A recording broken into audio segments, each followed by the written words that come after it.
Good morning. Chapter 11, Lesson 7, page 511. We have arrived at the Pythagorean Theorem. Famous Greek mathematician, he came up with, in a right triangle, the hypotenuse, which is c. C squared is equal to a squared plus b squared, or the hypotenuse is equal to the square root of the square of the other two sides. And take a look at our picture there for that information.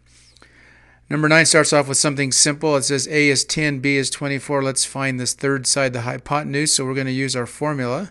C turns out to be equal to a squared plus b squared. And so C is going to turn out to be 100 squared plus 24 squared.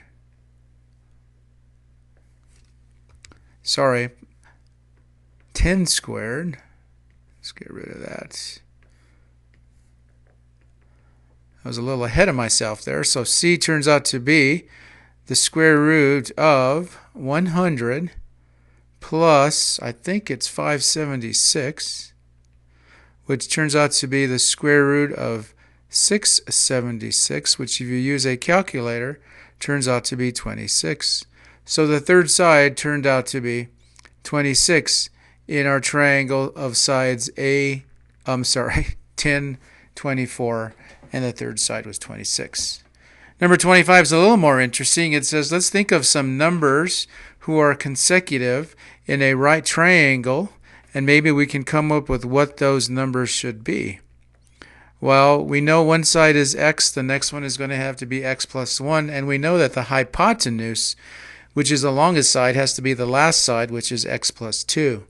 So we have our formula, and our formula says c squared is equal to a squared plus b squared. So this means we have x plus 2 squared turns out to be x squared plus x plus 1 squared.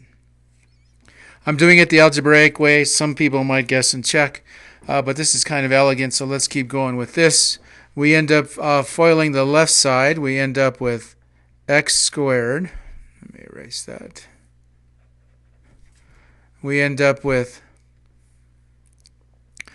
x squared plus 4x plus 4. Turns out to be x squared plus, and we FOIL this, x squared plus 2x plus 1. And what we can do is we can combine like terms, and I'm going to cancel out these x squareds because they're on both sides. I'm going to subtract everything and add it to the right-hand side so I can use my zero product property.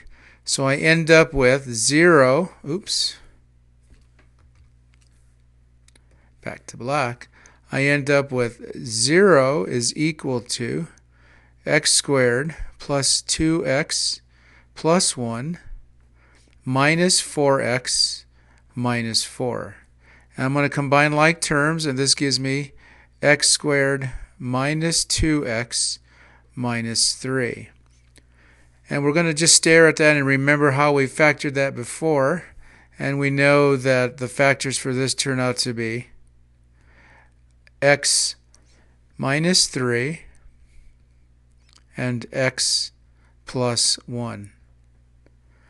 So their zero product property tells me that either 0 is equal to x minus 3, or x is equal to 3, or 0 is equal to x plus 1, or x is equal to negative 1.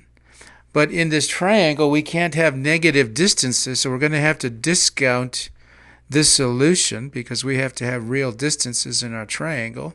So it turns out that this is the famous 3, 4, 5 triangle.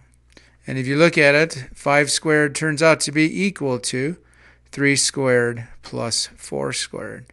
Famous 3, 4, 5 triangle. Thanks so much. We'll see you all tomorrow.